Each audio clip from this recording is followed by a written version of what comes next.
Yo, everybody, my name is Mark Farzetta. This is the Farzy Show, presented by MyBookie, mybookie.ag. Great to have you along for the ride. We're going to get down to brass tacks today, ladies and gentlemen. That's what we're going to do today. It's not A.J. Brown. I am convinced. I am now convinced that it is not A.J. Brown. There was questions as to whether or not it was A.J. Brown. I believe we've answered the question as to whether or not it is. I think Darius Slay has come in from the top rope to confirm that it's not A.J. Brown making these insane comments. And not even that insane, to be honest with you. But, just it would be insane for a player to say out loud, or at least in a public forum, such as social media, to complain about the team, the media, whatever the case may be. So we'll get into that whole debacle when it comes to A.J. Brown. We're going to get into the conversation of the 76ers and what went down last night in South Philly with a Villanova reunion, essentially in South Philadelphia at the Wells Fargo Center, including Kyle Lowry making his Sixers debut. Anything more appropriate than Kyle Lowry, known as a tough player, a dog mentality, playing for the Sixers and immediately getting an elbow to the forehead and then having to play the rest of the game. 25 minutes he logged last night with a bandage on his head. Oh, and the Sixers lost. And Nick Nurse really didn't pull any punches post-game when it came to talking about what the 76ers did wrong to start out this game. And we'll get into that conversation. So we got some stuff to get into today on this fine Friday morning. Hope you guys are having a wonderful morning to this point. Hope you guys have a wonderful day. Let's start it off with this A.J. Brown stuff. All right, so let's just do what let's play a little detective, okay? This is formerly the well-known account of A.J. Brown. Now it's just a well-known account. As you remember, A.J. Brown scrubbed the Sixers of social media, wasn't on social media, and now it certainly seems like he is not running his former account. If you scroll through this account, which is for the people on the podcast, at 1K always open _ this is formerly the account of A.J. Brown, or at least the account that A.J. Brown used to be in control of. If you scroll through, there are videos, selfie videos of A.J. Brown talking about different things. There are promotional things that he's attached to on here. There are statements that he's definitely made on here. For instance, speaking tomorrow, speaking this week, right before he actually addressed the media for the first time in 2.5 weeks this season during his media ice out. And that was definitely him. And he did speak. But it gained a little bit more attention this week when this report came out surrounding Nick Sirianni, this report coming out surrounding the team as it pertains to how bad the team ended the season, but mainly Nick Sirianni and having Dom DeSandro control his emotions on the team. So Philly media is so lame. This is according to the Twitter account. You've probably seen this by now, but in case you haven't, this is on the Twitter account that was once controlled by A.J. Brown. Philly media is so lame. It's literally something every day. Then the fans believe this BS. They really should start raising the prices of microphones and cameras because you people will say anything for views. I see why nobody likes us because we don't even like us. #reality TV. That's not all wrong. Whoever tweeted that on A.J. Brown's account, you know what? Not bad. Okay. And I agree with this. This also has to do with the report from Fox Sports about how something was going on in the Eagles locker room that would tear anything apart. Okay, great. Since then, those reports have been shot down. But this got people really thinking, is this A.J. Brown or is this not A.J. Brown? So then Darius Slay puts out there on social media. This is a while back, if people remember this. This is back on February 11th. Just talked to A.J. Brown. That wasn't him. Meaning on social media. The fake account runner, organizer, the fake account controller, tell him, meaning AJ, I'll give him his page back for a signed jersey. So it does not appear as if the account has been given back to A.J. Brown. That, of course, came out on the 11th. This came out yesterday, just after midnight. This ain't A.J. Brown, folks. And I saw a bunch of people. I don't want to throw people under the bus, but I saw people that are considered by many to be credible members of the media community going, "Oh, this is AJ Brown." I'm like, "This is not AJ Brown. this ain't AJ Brown. What are we talking about here? I thought we knew for a while now that this isn't AJ Brown." Maybe it was stemming from that Darius Slay tweet about, "Oh, hey, by the way, this ain't him, folks.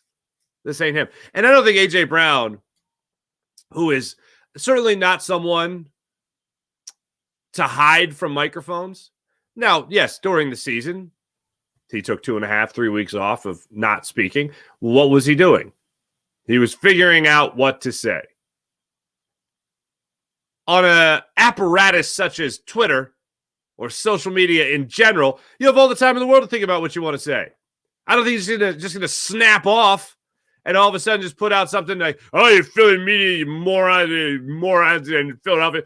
And here's the thing. It's not just a shot at the media, by the way, folks. You know what else it is?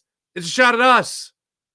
And it's true. We don't even like us. Nobody likes us because we don't even like us. You know, I gotta say. And now this person is supposed to call, I think it's WIP, later today. All right.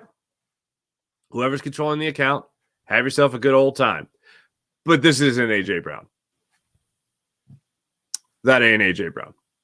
You can go back, and I see why it's picked up some steam. I know here at Jacob Media, we've put out some stuff as well. Where did I put that thing? Did I not put it in there?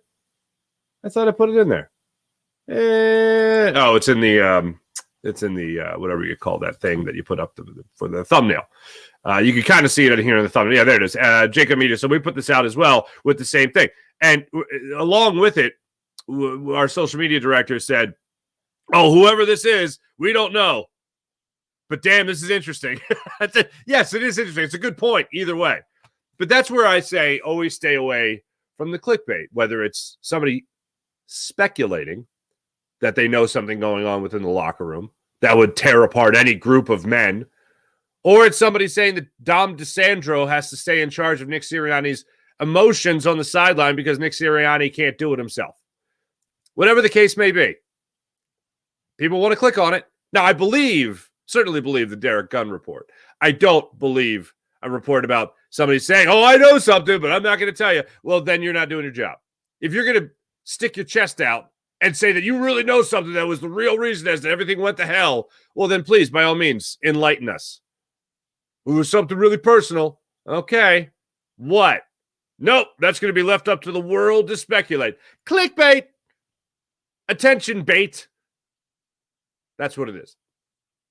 So listening to this, we're trying to break this whole thing down with AJ Brown. Here's what I take away from it. It ain't him, folks. So everyone can go about their offseason and continue to wonder whether or not the Eagles are going to add a cornerback, who the Eagles are going to have at running back, or they're going to add a linebacker. They're going to get ready for the combine. You know, real fun, exciting stuff.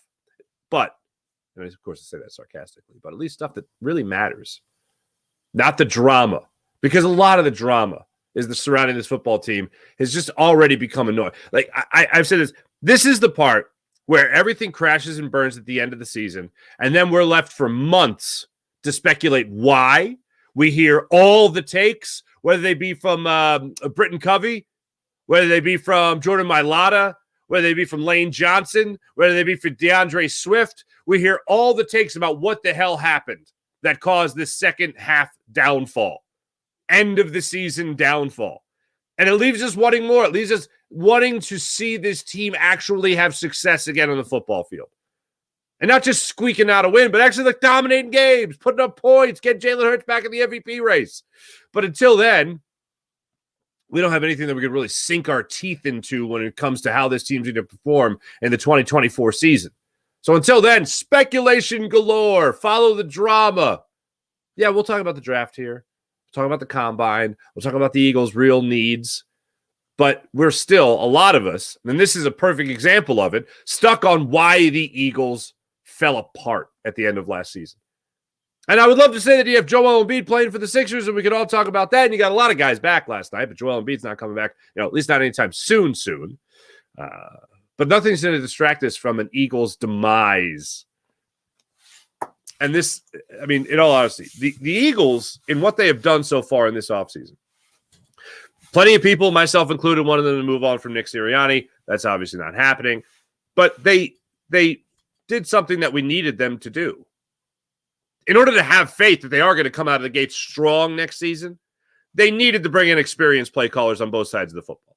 They did that certainly defensively when you look at 20 years of Vic Fangio, and then you look at 5 years of Kellen Moore. This is great.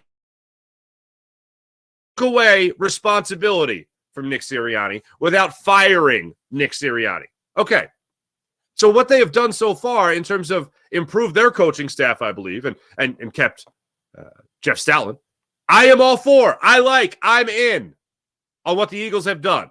Now it's up to the Eagles to make moves with Howie Roseman and bring in the right players, whether that's Patrick Surtain making the trade or that's just a solid draft.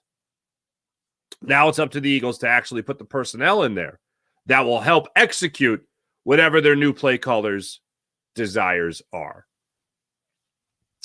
If you didn't want Nick Sirianni fired, well, at least you got him with as little power as possible. And you brought in a hell of a lot of experience. So far, what actually matters, what's tangible, and it's true, it's all now just waiting to see what they actually do during the season. But as of right now, I can't imagine not feeling good about what the Philadelphia Eagles did so far this offseason and the coordinator changes that they have made.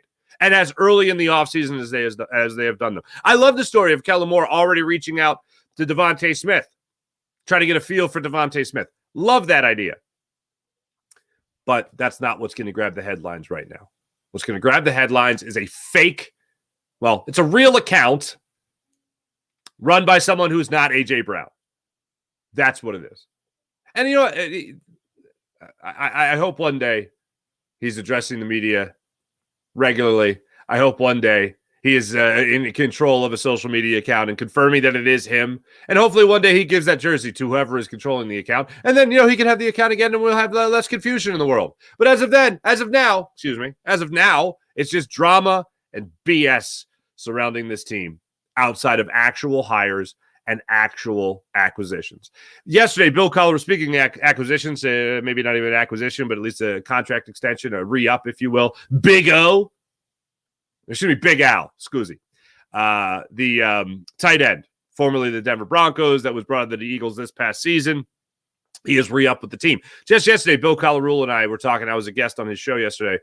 We were talking about some needs that the Eagles have. And one of them, I feel, at this point, with Dallas Goedert's inability to stay healthy, it's, I think, time to make sure that you can find that Zach Ertz to Brent Selleck, if you will.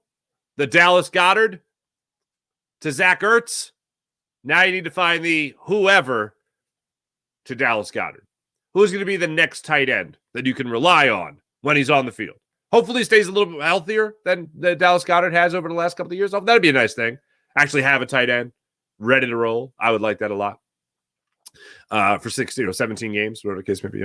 That's what I'd like to see. But Big O, I'm pretty sure it's Big O, not Big Al. I think Big Al would be. Big Al's my old barber, by the way. Great guy. May he rest in peace. Love Big Al. But Big O barely saw the field this year, and he got re-upped. Again, when it comes to acquisitions of players, nothing's really great here. Not so far. Not a lot. Not a lot's available. Nobody's making the big deals. But as of acquisitions, the only guys that you could really lift your eyebrows over are the coordinators. And I don't see anybody doing that just yet. Who's going to do that is a player. And when Howie's season officially starts, that's when we can sink our teeth into that just a little bit more. Look, I know this Eagles season left us with a lot to be desired. It's going to be really difficult to go through this whole offseason and try to figure out why that happened. And it's going to also be difficult to go through this offseason and be able to move past it. And I don't think we're ever going to move past it. I'm going to invoke the words of John Middleton when he talked about the Phillies' losses. People say, get over it. Impossible. You never get over it. But you also have to realize that you can never play the 2009 season again, the 2010 season again, the 2011 season again. As John Middleton told Scott Lauber of the Inquirer. It's the same thing for Eagles fans right now when it comes to this past season. When it comes even 2 years ago in the Super Bowl, a year ago, I should say, in the Super Bowl. Watching the Eagles team go up 10 points and then blowing that lead in the second half. Yeah, that doesn't feel good. It leaves you wanting more. in a much different sense. At least that gave us hope that this team's going to be back. This team's going to be back. And then they fall apart at the way they fell apart at the end of this season. And really, even before that, even through 10-1. 10-1, we always talk about, you are what your record says you are. The old Bill Party, you are what your record says you are. Okay, fine. Did that look like a 10-1 team? No. At 10-3, did they move on from a coordinator? Yes, they did. So don't tell me you are what your record is, because what matters is the optics of it all. If you're not blowing teams out, if you're not controlling games, if you're not winning games by more than 10 points, which they only did twice this year, is insane to me still. That's a number that's just going to just stay in my brain throughout the entire offseason. They won 6 games a year ago by 10 or more points. 6. They only won 2 this year? It's insane. It's bonkers. That's not controlling games. So we go through this entire offseason with the regular season leaving us wanting a hell of a lot more. And not just that, but wondering whether or not that 1 year was a fluke. And guys like Chris Sims get to jump on that. Instead of saying, oh, wow, Jalen Hurts, an MVP candidate, dropped off in his third year as a starter, or second year as a starter, third year as a starter. It's always the most overrated player. Do we even know how to rate him appropriately yet? I mean, I think I do. I think he's either the best or one of the best quarterbacks in the NFC. I still very much believe that. Another thing we got into, Bill Colarulo and I, talking about Jordan Love, talking about Dak Prescott. But in Jalen Hurts, he's won in the playoffs. Dak Prescott, nah. Jordan Love, great win against the Cowboys in the playoffs. That was awesome. And Jordan Love's stock is rising. Don't get me wrong. And I like Jordan Love a lot. But I believe Jalen Hurts will bounce back in the upcoming season. A.J. Brown will be here. A.J. Brown will be here. Devontae Smith will be here. Your running back is a question. Dallas Goedert obviously has to stay healthy. Your offensive line, with or without Jason Kelce, is still going to be pretty damn good, I believe. You got to find your running back, like I said. But I think with Kellen Moore, you're going to have a huge uptick here in this offensive production. And potentially even steadier. Because let's not forget, I think it was even going to that 49ers game as well as maybe it was going into the bye week. The Eagles had actually started scoring 1/10 of a point more than they did under Shane Steichen in the previous year. That's a nice thing. All right, fine. Not only keeping pace, 1/10 of a point better. And then, terrible. So now we have to go through the rest of this offseason with the BS, with the drama, before we could sink our teeth into that combine and the NFL draft. So good times, ladies and gentlemen. Good times. Let me tell you about what's going on right now in the 76ers world. First off, Josh Hart, Jalen Brunson, Kyle Lowry, Dante DiVincenzo. It's a good night if you're Jay Wright, ladies and gentlemen, at South Philadelphia. Sixers took the loss, unfortunately, 110-96 to the New York Knicks. Kyle Lowry came on, great ovation. Matt Cord gave him a great introduction. A lot of fans on hand. Local news channels were covering the story of a Cardinal Dougherty grad going to Nova, now playing for the Sixers. And I got to admit, as yes, a Catholic League kid, and yes, a Philadelphia area native, seeing Kyle Lowry walk onto the court in the Sixers jersey last night was awesome. Just in that isolated incident where he walks onto the court, and that isolated instance, he walks onto the court, tucking in his jersey, walking onto the court, first time checking into the game. I was like, all right, this is pretty cool. That is pretty cool. And I'm also not one to be like, oh, the new jersey on a player, that looks good now that it's my jersey. You know what I mean? It's not it at all. It's just, this is cool. Philadelphia area guy, grew up playing his ball here, and then obviously went around the league a little bit, went in Toronto, won a championship. It's a cool thing. So seeing him walk on the court was cool. Then getting the elbow to the head, having to leave the game, come back with a patch on it. It's like, that's the exact guy that the Sixers team needs. Then they played the game. Terrible. I am looking. Look, Tyrese Maxey had 35 points last night. I don't want to look at the score and see that the Sixers are down 17 in the third quarter and see Tyrese Maxey drive hard to the rim and go, look, Maxey's still playing hard. He should be playing hard. And he was. He was still playing hard. But even he admitted after the game that his head coach, and I'll let you hear from Nick Nurse in a second, that his head coach was right. That this team needs to start games faster. They need to start games better and smarter, especially without Joel Embiid there in the lineup. So Maxey goes out there. He does play himself a hell of a game. 35 points. He's hustling around. He's doing everything he can. There's some bonehead plays. I think Nick Nurse said after the game, focus is a big thing with this Sixers team. You got to have that focus. Seeing Kelly Oubre, who I'd like, dribble into the paint into three guys with Buddy Hield rotating to the top of the key wide open. That's an easy kick out for Buddy Hield. Easy kick out. And Oubre's like, nope, I got this. Can't have that. Seeing guys not be able to finish at the rim, can't have that. Batum was back last night, limited minutes. Tobias Harris was back last night. Obviously, Lowry's in the lineup. I want to see some better Sixer basketball. We saw a little bit of that in the second half of that third quarter. They started to make a run. Early going into the fourth quarter, I believe they cut the lead to 6 or 7. And then Dante DiVincenzo hit a three in the early goings of the fourth quarter, like 8:40 of the fourth quarter. And I was like, okay. This doesn't seem like that seems like an early dagger. And it seems like at least a butter knife right now. And then I forget who it was with the Knicks hit a three at the top of the key at about the 3:30 mark. And it was like, okay, well, that's a wrap. That's a wrap. But after the game, Nick Nurse was none too pleased with what he saw from his team when he was asked why the bad start. Led to the slow start tonight. Lack of focus. Right, we just weren't getting anything done on the defensive scheme side of the things, and they were just out playing a lot faster, a lot more physical, a lot harder. We were just lack of focus and lack of just being ready to go. Yeah. Was that a lack of focus, Coach? I can't stand it. I really can't stand it. And it's one of the things that I applauded Nick Sirianni for. But I can't stand when professional teams lose focus. And I know it's going to happen, especially, football's weird because you only have the 17 games.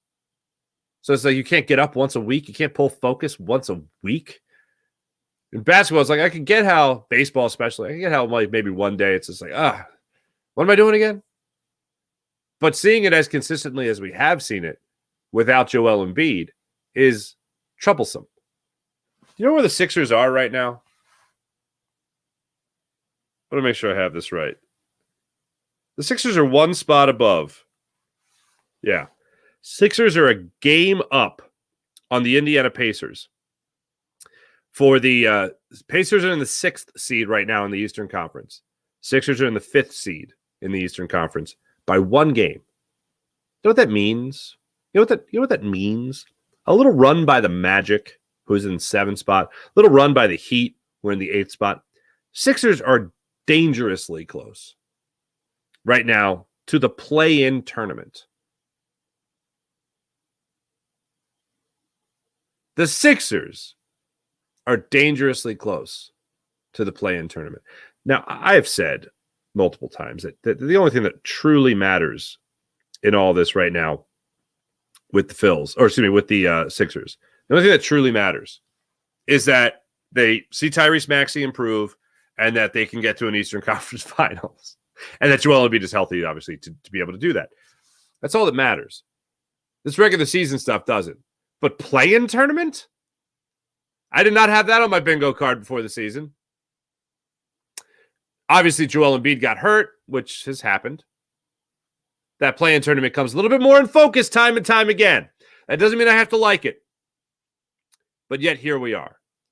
The Sixers, I'm hoping at some point here, really click it into high gear. I'm hoping that you do get Joel Embiid back by the end of the season. I have said many times, I feel like the acquisitions they made at the deadline on the buyout market with Kyle Lowry hint that Joel Embiid will be back this year. The only other thought is that, they advertised Philly to Buddy Hield for a third of the season, and then he signs a long-term deal, essentially replacing Tobias Harris in this lineup.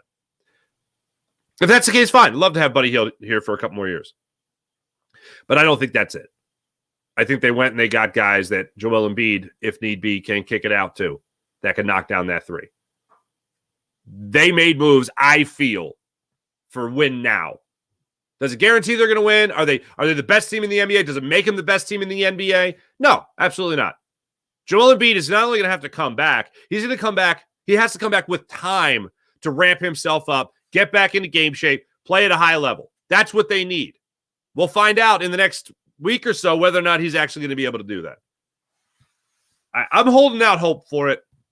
Why? Because I don't want to talk about fake Twitter accounts. Oh, that, and I do root for the Sixers. So there you go. That's what I'm rooting for, baby. That's what I'm rooting for. Also, a couple more things. The 76ers arena, one of the latest little tidbits of information on that, the new arena they're looking to build in the next 9 years.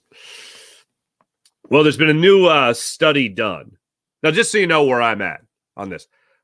My thought is, if you ask me, do you want a downtown arena in any city in America that I would happen to live in? Do you want a downtown arena? Yes. Yes.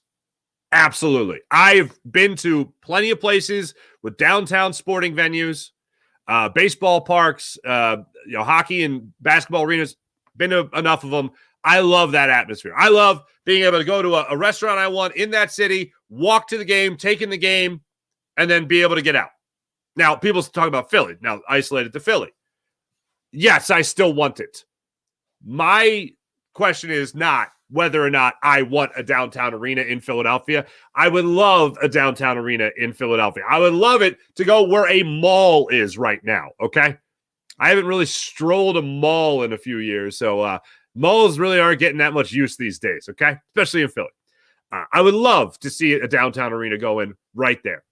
My question is not whether or not they should do it. My question is whether or not the city of Philadelphia will be ready for it. Will our government officials be ready for it? Will our public transit officials be ready for it? I want that. I don't think they're going to be ready for it. That's not my question of whether or not they should put an arena. They should.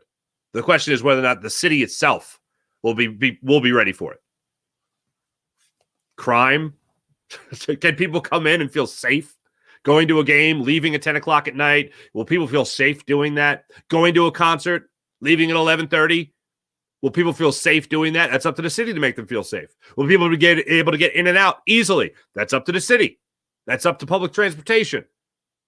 I know one thing, for the commerce in the city, it's a great thing. Often, and it's happened in, I believe it's Sacramento. One of the studies I read in Sacramento, it basically moved money around. It didn't make any money for the city. It just moved money. Oh, you're not making it over here now. You're making it over here now.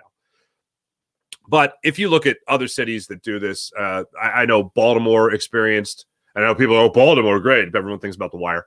But when you put the stadiums in downtown, the economic development of the city was helped in that. I think the same thing could happen in Philadelphia, where you're not just moving the money around, but the businesses in the city, the bars, the restaurants, all that stuff, that's going to grow as well. So I don't think it's necessarily moving the money around. I think it's bringing more money into Center City. And I think that's a good thing. And I think it'll help the other aspects that they're going to need to put into place. But the new study that was done at the 76ers ownership group or building company is shooting down. Here's one of the things on the negative side of things for this building the arena. It has nothing to do with the argument for Chinatown, and obviously I sympathize for those people. I want those people to be taken care of as well. 76 place analysis this is a new study. $1 billion lost in tax revenue. All right, that doesn't sound great. And also, they got this number. 566 businesses eliminated, 15,780 jobs cut, according to this new study. The 76 Development Company is saying that the study is fatally flawed, which you would assume anyone would say about a study that goes against what you want to do. I want to do this. Well, this study says you can't. I don't like your study. I think that's kind of how that works. But that's one of the latest things that came out regarding that 76th place. My thing is, the long and short of it, I would love a downtown stadium if they can make it make sense with everything that it surrounds. Not just the neighborhood, but the city as a whole. Because I know that a lot of people, I know a lot of people jump to parking and a lot of people jump to gridlock in the city and all that stuff. And you're absolutely right. The one thing I will say is, having been to cities with downtown spots, like that. Baltimore, San Diego, just two of the cities that jump to mind. With the downtown sports complexes, if you will, one of the things that's great is that there are so many parking garages around the city that it's not just like you have one parking lot or one parking garage. You have to get in and out of that, and then that just takes up an entire city. No, it gets spread out. So it gets dispersed throughout the city where the parking isn't just one spot. It's not just one street. It gets dispersed. Well, yes, there'll be more traffic in general throughout the city, sure. But also might incentivize people to, instead of just getting in their car and going home or getting in their car, getting to the game and leaving, they might come into the city for a couple more hours, have dinner in the city and that whole thing, and that's where the economic development would come in. And that's what you cross your fingers for. So it's up to the city as to whether or not they're going to be ready for it. Downtown arena in general, great idea. Whether or not the city of Philadelphia will be ready for it, yee. That's the bigger question as far as I'm concerned. So that's one of the latest studies to come out in our beloved city of Philadelphia. Let me tell you right now about the great people at the Game Time app. If you do want to go to an arena for an event, a game, concert, comedy show, Game Time app is where you get your tickets. And right now, you could use promo code Farzy when you create an account at the Game Time app, and you get $20 off your first purchase. $20 off your first purchase at the Game Time app. Take advantage of all they're offering right now. And how about the Game Time guarantee? If you find tickets in the same section and row for less money, the Game Time app will get you back at 110% of the difference. That's the lowest price guarantee. The Game Time guarantee. Also, don't forget about the last minute ticket deals, flash ticket deals. And how about this? You know what you hate when you go to check out with your new tickets and it goes, oh, $40 service fee. What? $50 convenience. Convenience? There's no convenience. Where's the convenience? No convenience. Game Time app, all in pricing. So you know the total before you check out. It's a beautiful thing at the Game Time app. So download the Game Time app to your phone. Use promo code Farzy. Get $20 off your first purchase. How about MyBookie? MyBookie.ag. You want to bet on all the sports action? You can also bet on the world of politics, if that's your thing. You can also bet on the world of television. Who's going to end up with who? You can do that at MyBookie. MyBookie.ag. And right now, you create an account. You use promo code Farzy. You get $1,000 redeemable cash bonus at MyBookie, MyBookie.ag. Download the app. Use promo code Farzy. Up to $1,000 redeemable cash bonus at MyBookie.ag. Oh, ladies and gentlemen, how about PHL Sports Nation? Philadelphia Sports Nation, enhancing your Philadelphia sports fan experience across all social media and blogs. That's PHLSportsNation.com. Let's get into the chat check and see how you wonderful people are doing on this fine, fine morning. What do we got here? Twiz, good morning. Wait, happy Friday from the 813. Charles dead? 813. I don't even know what that is. 813. Oh, Tampa. Look at that. Hi, Tampa. Nice to see you. Mally, I see nothing wrong with what he said. Philly media has been trash for years. I don't know. Has this always been the case? Do people just have the out? Like, I don't remember as a kid. Like, I don't remember the heyday of my sports fandom thinking the media was ever the enemy.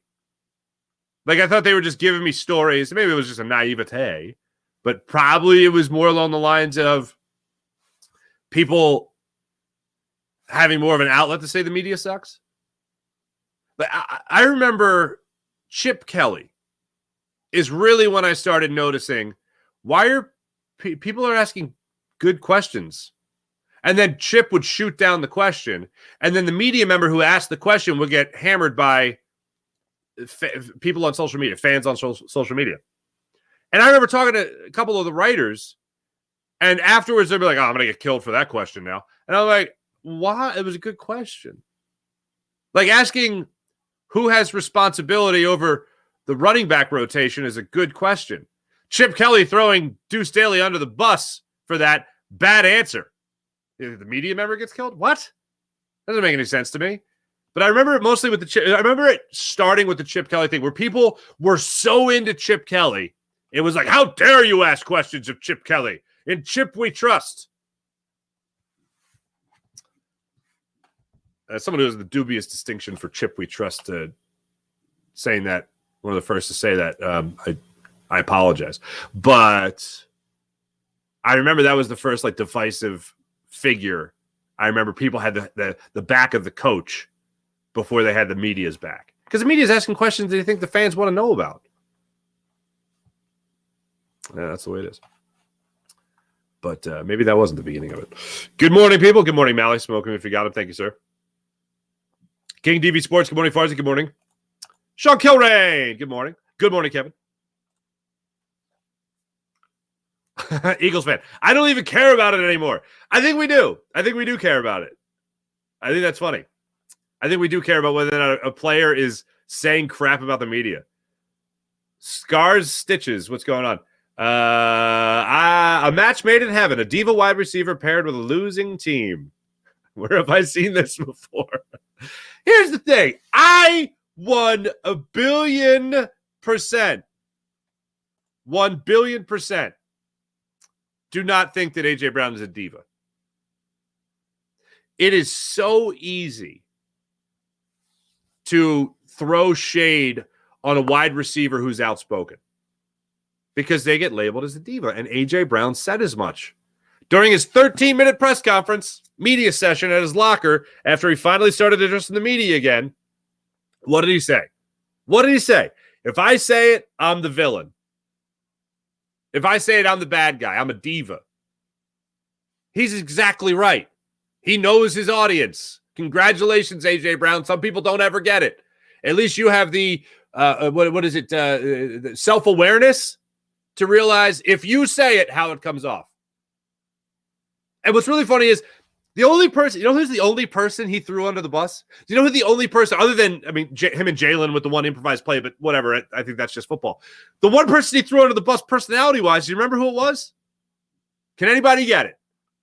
I want to see if somebody can get it in the chat. Go ahead. I'll scroll down to the bottom of the chat. Who was the one person A.J. Brown threw under the bus? He was defending Nick Sirianni. He did call out himself and Jalen Hurts, but there was one person that he kind of dimed out. Can anybody tell me in the chat who it was? For the people on the podcast, just yell it into your phone or your car, and I'll tell you if you're right or wrong. Then I'll be able to hear you. The one person, I'll give it a second. Let's see who else we got here. Good morning, Wine Niners Wine. Good morning, Farzi and friends. Farzi, Billy, and Billy C are great together. That's very nice of you. I have to check out yesterday's Power Hour if you haven't seen it. That's very nice. Bill got me. I don't have it, but Bill compared me to two other people looks-wise. One was Nick Sirianni, and the other was Nick Foligno. Hockey player Nick Foligno of the Blackhawks. Yeah. Says I look a lot like those two. Allegedly. April! Morning, April.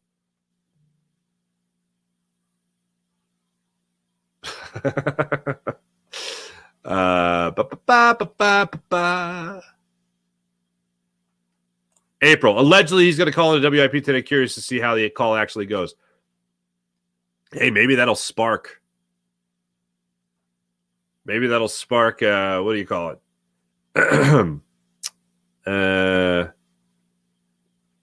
The real A.J. Brown to call in. Did anybody get it?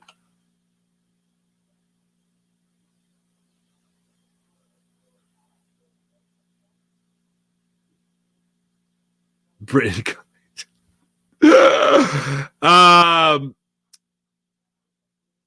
Trade. Okay.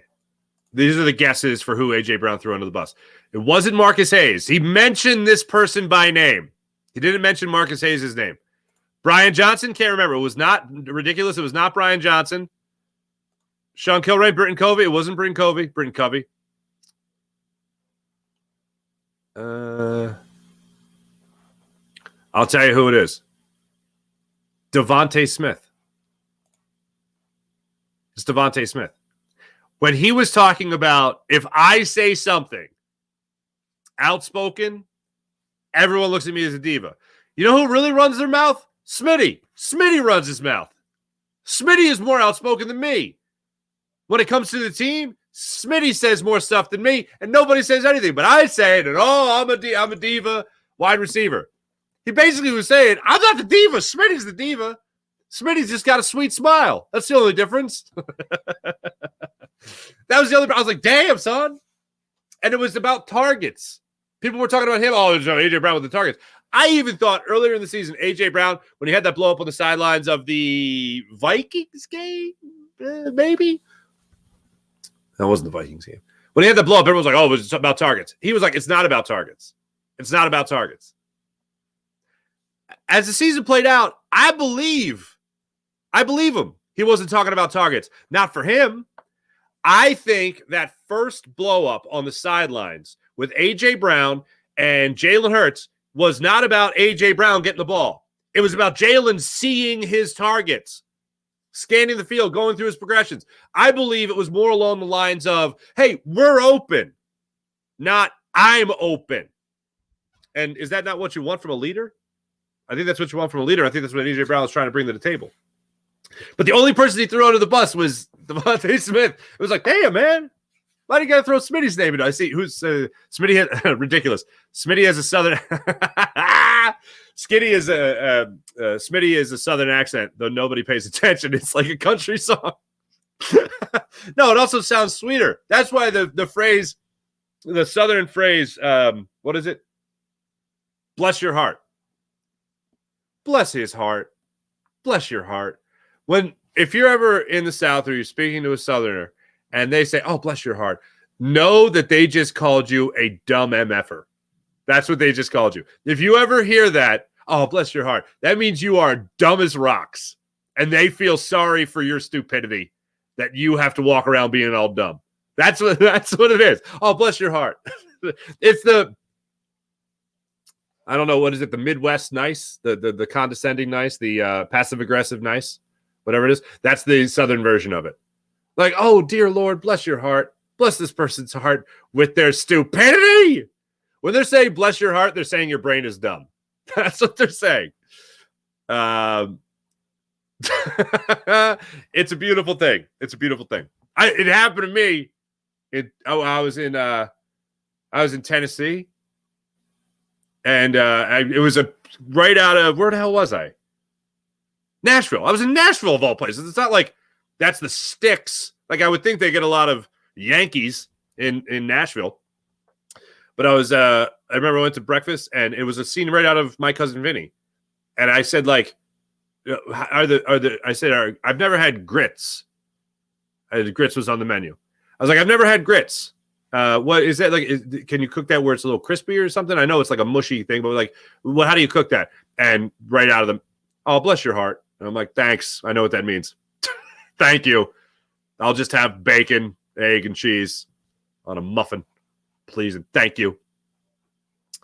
Sean Kilrain, Big Dom's suspension impacted Sirianni's sideline emotions. Don't believe it one bit. Do you, Farzi? Yes, I do believe it. Here's the other thing. I always consider where it's coming from. That's coming from Derek Gunn. Derek Gunn, I trust as someone who just doesn't go, well, here's a ball of crap, throw it against the wall. Hey, look, it's stuck. No, I believe that report. And look, the team did seem a lot different. And the thing that's interesting about that is that we did see Nick Sirianni seem a little bit more emotional. The camera's catching him a couple more times throughout the season as the season wound down without Big Dom there, where Big Dom could be like, ooh, settle down. Ooh, settle. I picture it like this. Big Dom is Michael Corleone. And yes, it does come to mind because they're Italian. Big Dom is Michael Corleone, and Nick Sirianni is Sonny Corleone. We all need a little Michael sometimes. We all need a little Michael. No, Sonny. It's just business. Bang! Get your brains all over your nice Ivy League suit. All right. Mike Fujadamas. So, yes, Sean Kilman, to answer your question, I believe the report. Good morning, Mark and beautiful folks. Happy Friday. Kellen Moore, you next Eagles coach? Oh, you're the next Eagles coach if this team gets out of the gate stumbling. Howie should be on the hot seat. Ooh. Now, that's a spicy meatball.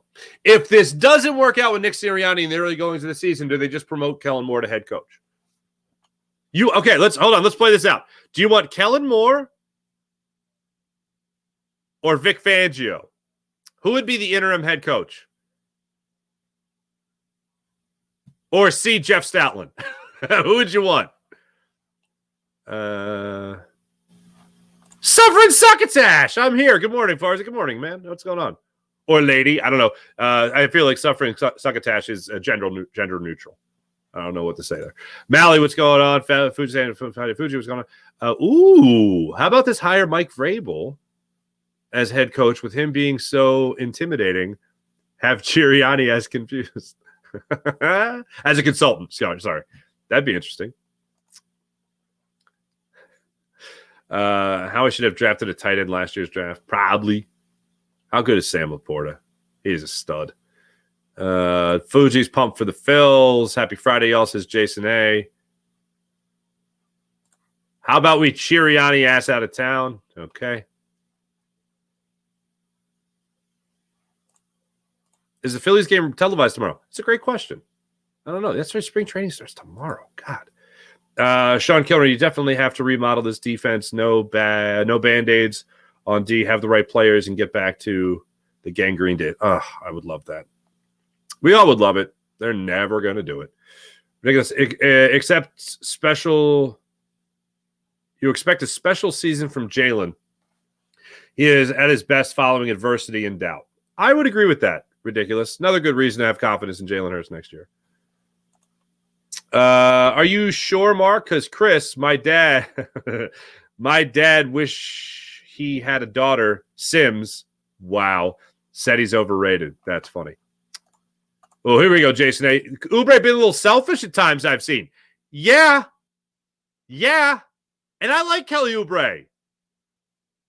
But I'm just saying, if you're driving in a lane and you have 3 nicks in the paint and you're not going to the foul line, you're going to the middle of the paint, and Buddy Hield, like, the thing that drives me crazy is, because I always look for the kick out, especially if you have a guy like Buddy Hield shooting.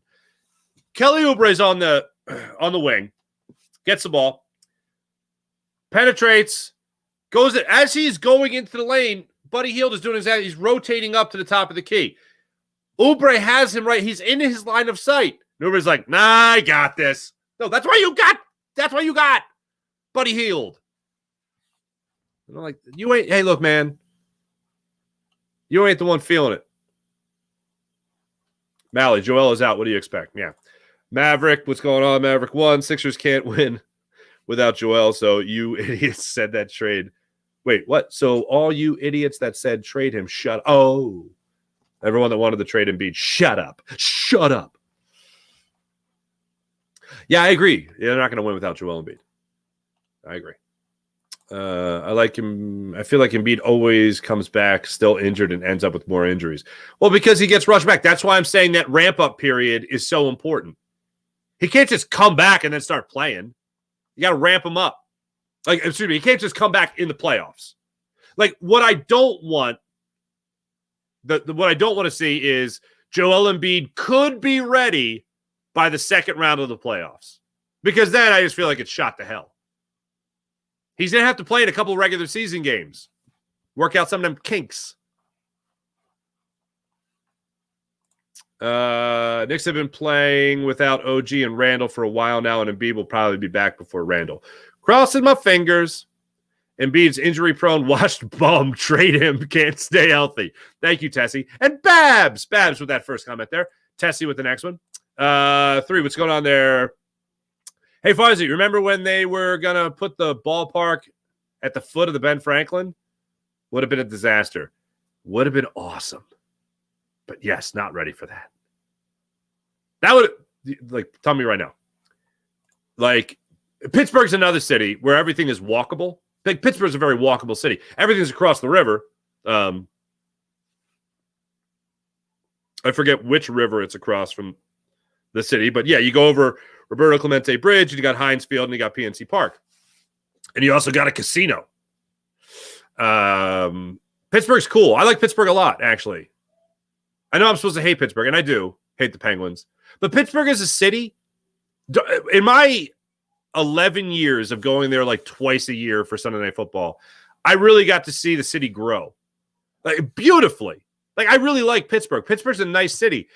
Their food options have immensely improved over the last, well, now it's been like 15 or 16 years since I started going there semi-regularly. Last 5 years I haven't, but I got to see the city grow. I really like Pittsburgh. Pittsburgh's got a great setup for walking it to and from games. They got businesses and bars along those walks. It's great. But Philly ain't Pittsburgh and Pittsburgh ain't Philly. A little bit of a population difference there. The setting that those stadiums are in, especially PNC, is beautiful. I would love to see Philly have a stadium like that. That is a much tougher haul. 45,000. You're talking about twice the amount of people, more than twice the amount of people. You're talking about maybe a 15 to 18,000 seated arena to a 45,000 stadium. That's the difference. You're also talking about a highly populated area. You would have to flatten Penn's Landing entirely. Forget about just building a park there, like they're doing right now, which is why 95 is closed, sporadically. But yeah, that would not. I don't think that's one that. I don't think that. That's one where I would just say no right away. Okay, unless you're gonna flatten half of Old City and Penn's Landing, which I don't want them to do, then that's the only time it would be a good idea. Philly is a bleep hole. Its public officials won't get it right. Shoots, he scores. I don't disagree. Awful idea. When out-of-towners come here, they always like the complex. Yeah, that is true. Oh, it's all down there in that area? Yeah, but I want people spending money in the city. Mo, 10 and 1 star. Cry, Eagles, cry. Thanks. Oh, Mally, for you? Absolutely. Kush. Throw it in the Wayback Machine there. April, it was so different. Oh, interesting. It was so different when we were younger because people didn't have to rush to beat a story. Twitter has totally changed journalism. It's all about who can get the click and the headline out first. That's interesting, April. What I always say is the currency is no longer accuracy and accountability. The currency is attention. Positive or negative attention, that's the currency now. And that's a good reason. That I'll put that in the argument. That's a really good argument. That's good reasoning by you because of social media in general. And I wouldn't say just Twitter, but yeah, social media, I agree with you. You're rushing to get things out there. And if you get it out first, there's even more of a reward. J-State, Philly media has been terrible. They ask dumb questions, softball, a lot of negativity in division. Okay. Tessie, trade AJ, keep and beat. Okay. People guessing at who he threw him under the bus. Jason Alexander, what's going on? James Alexander, excuse me. We need linebackers. Wow, the Slim Reaper. Yeah, he threw him under the bus. 3. Smitty's so skinny and harmless. Yeah. Southern accent. People love to hate on AJ and Jalen. April, now bless your heart. Yeah, bless your heart. Marcus means straight facts. Yeah, that bless your heart, man. It's true. Mally, blaming Sealski. Oh, the good old days. I got to get Mike back on the show.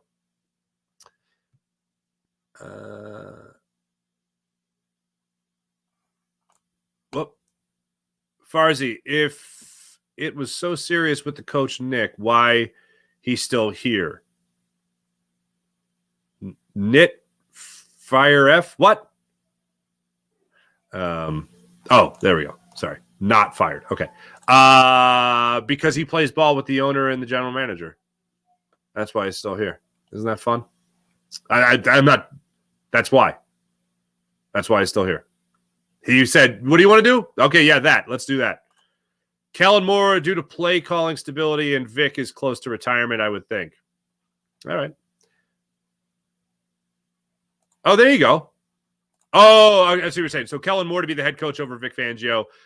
Dev saying the same thing. I believe Vic wants. I don't believe Vic wants to coach, so I would say Kellen Moore. I would agree with that.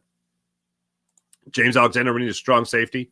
Yes, I agree. I haven't looked hard enough at strong safety yet for me to. I don't want to. Hey, look at that! I don't want to throw something against the wall. I want to give you an informed opinion.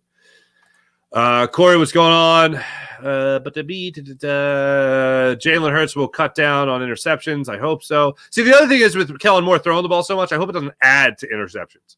Like if Kellen Moore is going to be here, one thing Jalen Hurts has to do is practice situational football. Nick played Hallie and rock, paper, scissors, says Mally, and he won to keep his job. Why Niners wine? Media in general has completely changed when the law changed, which forced them to talk about both sides of the story. Now it's speed over accuracy and clickbait. I would say that. April, look at me. Putting my TU degree to work. Damn right, April. There you go.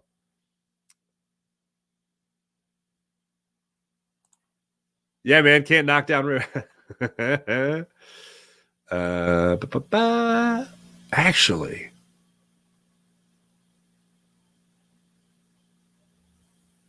I'm not down in that area enough. I know they got the apartment buildings. Nah, you'd have to build a different. You'd have to build like 5 off ramps and on ramps. 6, I guess, would make more sense.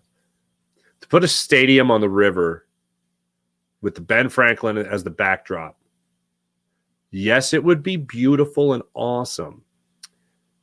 But Delaware Ave, Columbus Boulevard would be a poop show. An absolute poop show. Yikes. Good God.